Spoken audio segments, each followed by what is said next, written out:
Imagine a shivering, barefoot girl in a tattered coat picking up a ringing phone in a snowy alley, answering in flawless German, right in front of a millionaire CEO who thought he'd seen it all.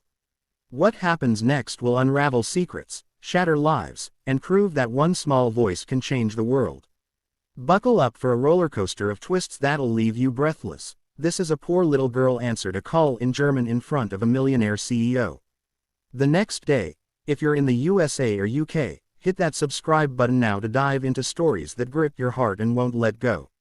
In the biting December chill of New York City, 12-year-old Lila huddled in an alley behind a glittering skyscraper, her thin coat doing little to shield her from the snowflakes stinging her face. Her stomach growled, but she ignored it, clutching a cracked phone she'd found in a dumpster. It wasn't hers, but it was her lifeline, her only way to listen to the German lessons she'd scavenged from free apps.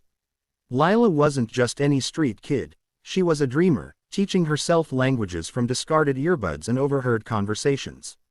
German was her favorite, its rhythm like a secret code she'd cracked. That night, as she crouched near a dumpster for warmth, a sleek black car pulled up, and out stepped Victor Crane, the 45-year-old CEO of Crane Tech, a tech empire worth billions. His sharp suit and colder eyes screamed power, but Lila barely noticed him.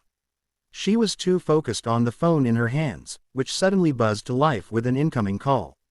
Lila hesitated, then answered, her voice steady as she spoke in flawless German. Guten Abend, wie kann ich Ihnen helfen? Victor froze mid-step, his phone still pressed to his ear. He'd dialed his Berlin office, expecting his assistant, not a child in an alley. His eyes locked on Lila, disbelief etched into his face. Who are you? He demanded, switching to English. Lila, startled, dropped the phone and backed away, her bare feet slipping on the icy pavement. Victor's gaze softened for a split second, something about her sparked a memory he couldn't place. Wait, he called, but Lila was already running, vanishing into the snowy night. The next day, Victor couldn't shake the encounter. In his penthouse office, surrounded by glass walls and city views, he replayed the girl's voice. Her German was perfect, not just fluent but nuanced, like someone who'd lived in Berlin for years. Yet she was a street kid, no older than his daughter would have been. Victor's thoughts darkened. His daughter, Anna, had died 10 years ago in a car accident with his wife, a tragedy that had turned him into a work-obsessed recluse. He pushed the memory aside and called his head of security, ordering a search for the girl. Find her, now. Meanwhile, Lila hid in an abandoned warehouse, her heart racing. She wasn't just scared of Victor, she was scared of the phone. Last night, after she'd run, she'd realized it wasn't a random call. The voice on the other end had mentioned Project Elysium, a term she'd overheard once before, in whispers between men in suits near the shelter where she sometimes slept. She didn't know what it meant, but it felt dangerous. Lila's life had taught her to trust her instincts. Her parents had died in a mysterious fire when she was 6, leaving her to fend for herself. She'd survived by staying invisible, but now she felt exposed. Victor's team found her by noon, tracking the phone's signal. When his men approached, Lila tried to bolt, but a kind-eyed woman named Clara, Victor's personal assistant, knelt and spoke softly in German. We're not here to hurt you. Mr. Crane just wants to talk. Lila, wary but exhausted, agreed. They brought her to Cranitech's headquarters, where Victor waited in a conference room. Cleaned up and given a warm sweater, Lila looked even smaller, her hazel eyes sharp with suspicion. Why did you answer my call? Victor asked, leaning forward. Lila shrugged. It rang. I answered. Her nonchalance irritated him, but her accent, pure Berliner, stirred that nagging memory again. Victor offered her a deal. Work for him as a translator for a week, and he'd pay her enough to get off the streets. Lila didn't trust him, but the promise of food and shelter was too tempting. She agreed, and Victor assigned her to translate documents for a German merger. Lila worked fast, her translations flawless, but she noticed something odd. Hidden in the contracts were coded references to Elysium. Late that night, alone in the office, she hacked into Victor's private server using skills she'd picked up from a hacker friend in the shelter.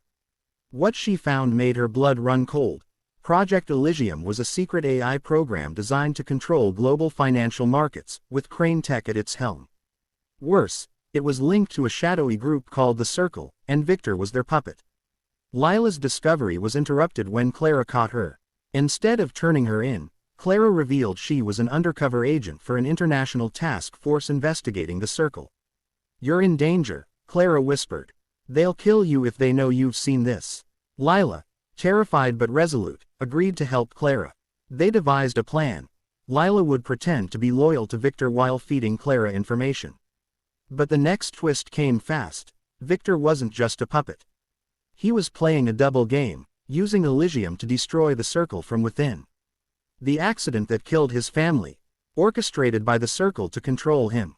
Victor had been biding his time, and Lila's appearance was the spark he needed. As days passed, Lila became Victor's shadow, translating in high-stakes meetings while secretly passing intel to Clara. The Circle grew suspicious, and one night, Lila was kidnapped from her temporary apartment. She woke in a warehouse, tied to a chair, facing a man in a black mask. "Who did you tell about Elysium?" he growled. Lila, defiant, spat out a German curse. The man laughed, then removed his mask. It was Victor's chief of security, a Circle operative. Before he could strike her, Victor burst in, gun in hand, having tracked her through a chip he'd secretly placed in her sweater. A chaotic shootout ensued, and Lila, using her wits, freed herself and knocked out the operative with a pipe.